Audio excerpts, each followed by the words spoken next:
विजयासाठी 6 चेंडू 60 धावा.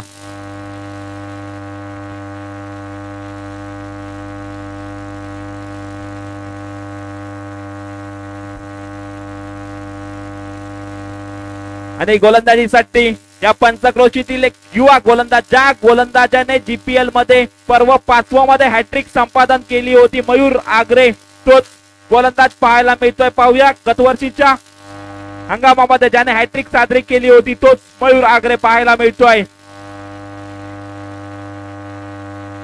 पहिला चेंडू, चांगला चेंडू. नक्कीच तरी गेल्या वर्षी जर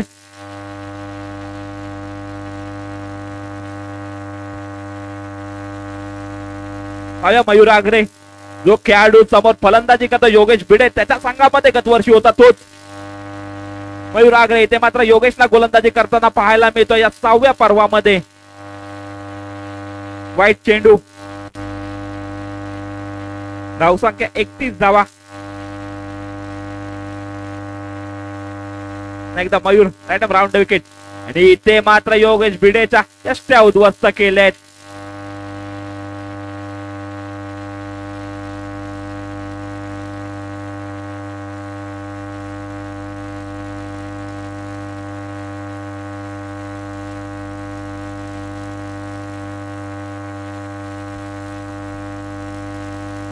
नवीन फलंदाज ओंकार केदार पाहायला मिळतोय.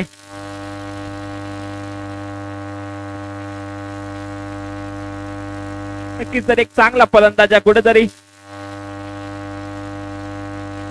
4 विकेट गेल्यानंतर कुठेतरी फलंदाजीसाठी याला एक चांगला फलंदाज कुठेतरी उशिराने येताना पाहायला मिळतो. जिथे धावांची गरज होती तिथे मात्र या फलंदाजाला 6व्या क्रमांकावरती पाठवलंय. चांगला चेंडू. चांगली गोलंदाजी पाहायला मिळते ती मयूर आगरे कडून. नक्कीच तरी एक युवा गोलंदाज या पंचक्रोशीतील मालगुण जोशीवाडी मधील हा गोलंदाज.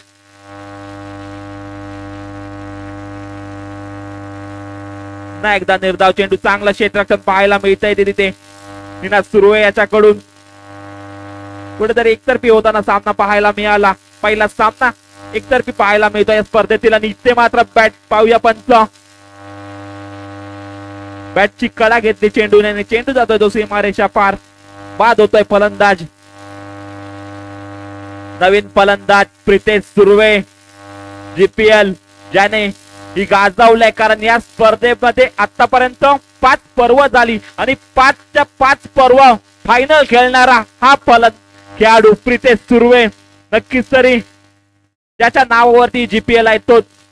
आणि पहिल्यांदा 6 पर्व खेळला आणि 6व्या पर्वामध्ये पहिल्यांदा फलंदाजीसाठी आलाय तो प्रितेश सुर्वे.